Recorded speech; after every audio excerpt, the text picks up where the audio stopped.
Welcome to an exclusive episode of OUTPour, and you're watching All About Jamar.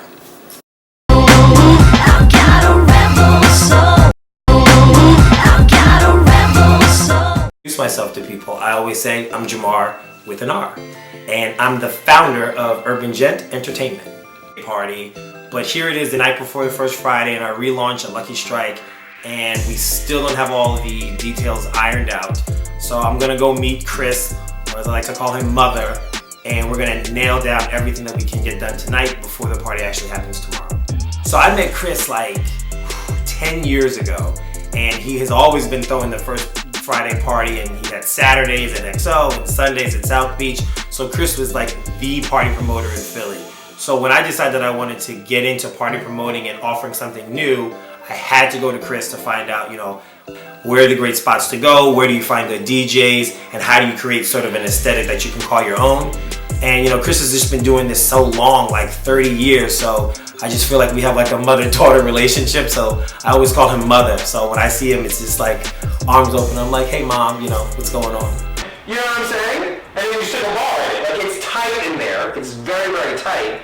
But like, it's only that first floor, right? Yeah. And I don't know. Like, I used to have more people at my birthday party. Like, and then, you know what I'm saying? Like, I just see more people out in the city having a good time. Like, you know what I mean? So well, there's something about the freeness. So when you drank the whole 40? Try to, Tommy. I like to get my buzz on before I get to the club, okay? I don't even know if it's about the freeness as much as it is the stripperness.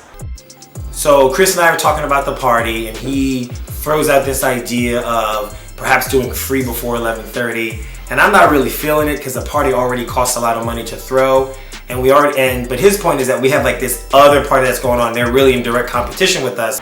Now, let him try to talk about getting out the stripper, and you'll find out it's about the freeness. No, Tommy, look, just get us to the club before 10. Ladies get in free. That's fair. Look how we doubled our numbers when we did that free thing. Yeah. Your people. Whatever. Yeah. Jazz and Jason are gonna get there. I guess, what time should I tell them? 11:30? Yeah. I'll tell them 11:30. Their bottles and stuff are all set. And that's it. And then we'll see how this shit goes. I'm excited. I am too. I'm getting a good response. I think it's going to be great. The first one back is always great. I made this venue a couple of years ago, and one of the biggest complaints was that the bar was like super slow. And every time I go to another venue, I always tell them like, listen, you want to make sure you have enough bartenders, and everyone sort of rolls their eyes at me and always pretends like they know what they're doing, and then we run into these situations. I'm talking to the bar woman, and she tells me, she's like, no shade, but sometimes party promoters overestimate their crowd. And I kind of felt like a dig, but I was like, all right, I'm gonna let you have this because maybe that's the case.